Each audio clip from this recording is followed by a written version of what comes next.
exactly is the crime that Project Veritas committed? Because they didn't publish the story. They returned it to law enforcement. This seems to me as Joe Biden is using the FBI as his own national police to avoid embarrassment. And this is not the first time this has happened. In fact, Joe Biden, when he was vice president, used the FBI to go searching through the dumpsters behind a restaurant in D.C. for Hunter Biden's missing gun.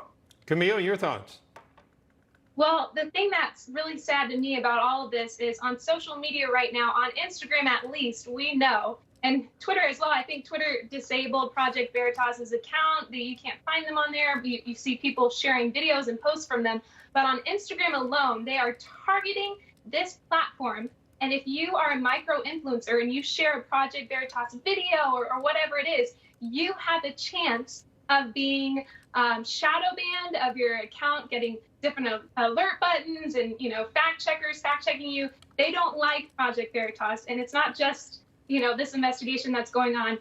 Big Tech has not liked them for a long time, and they have great content. Personally, I have one account that I'm disabled for 90 days or shadow banned for 90 days because I shared a Project Veritas video. It's insane what's happening, really sad. Yeah, Ford, going back to what we began the conversation with, and Igor Danchenko and what's going on with the Russia collusion investigation, the FISA warrant specifically, the Steele dossier, we now know came from this Russian agent, and he's now charged with crimes for lying to the FBI. Well, I think the Danchenko arrest makes clear the Clinton campaign operatives orchestrated and quarterbacked the Trump-Russia hoax at the knowledge and behest of one Hillary Clinton. And I think Victoria and Joe were also right. The FBI was not duped. There were some bad elements in the FBI that were willing participants. The only question is, will the masterminds eventually be charged, and how far is Durham willing to dig? And as for the current choice of venue in the Southern District of Virginia, yes, they may or may not be pro-Trump, but this is about the law and making sure this doesn't happen to future Americans who run for president.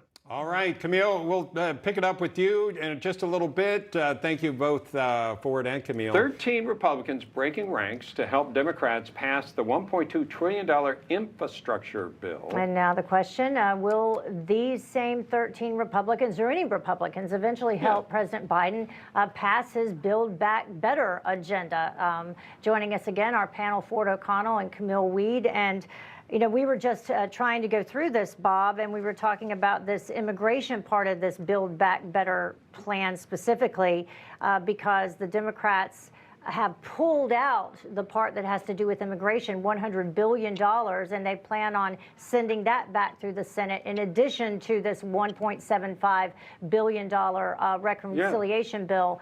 And that would add it on top. So it would actually end up being $1.85 billion if the Senate parliamentarian lets it get through that way. Yeah, and this is still a misrepresentation of what the real numbers are anyway, Camille, because most of this looks like a lower number simply because they changed the duration of the program. But once the program's in place, they're going to have to renew it every couple years. So your thoughts on this Build Back Better? Well, I mean, you'd said before maybe they don't need any Republicans to help pass it. But, oh, my goodness, if any Republicans help with this agenda, it will be the end of their careers. I mean, when the 13 Republicans helped with the infrastructure bill, social media was on it right away, revealing their identities, talking about, why this person went this way or that way. He was going to retire, whatever. But it was just shocking. It gave a lot of content for memers, which, by the way, I'm working with Grand Ole Memes as the director of operations. You can find them at grandolememes.com. They have a lot of social media sites as well, Instagram, Twitter, and whatnot, and lots of content there for the craziness that's happening in the Biden administration. Ford, why does it seem that so often so many Republicans are willing to break ranks when Democrats are not? Because they're too stupid to understand the stakes. Matt Schlapp was being kind. The 13 House Republicans who rescued the Biden infrastructure bill should be primaried immediately. They should have held their votes when the Democrats didn't have the numbers so that they could gain greater leverage. And when it comes to this $4 trillion Build Back Better socialism plan, it's going to pass. And here's why. It only needs Democrat votes. What form it's going to pass in, I don't know. But Manchin and Sinema are not going to hold the line because, as Bob noted earlier, it's the 2024 re-election plan for Democrats. Give out a bunch of entitlements. When the Republicans take the House and Senate and they don't renew the entitlements, they are in fact terrorists working against the American people. This is how the Democrats operate, and sadly the Republican Party, out of power, fell for this once again, hook, line, and sinker.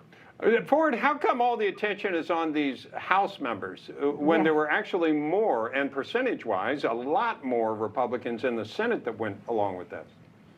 Well, look, the problem with the Senate folks is that they recognize that the word infrastructure, most voters are very oblivious to what's going on, and they feel it might be used against them. But when the Democrats couldn't muster the numbers in the House, the congressional members had a greater protection to go against this vote, and they chose not to do it, and instead they gave the Democrats everything they want, including the $4 trillion reconciliation bill.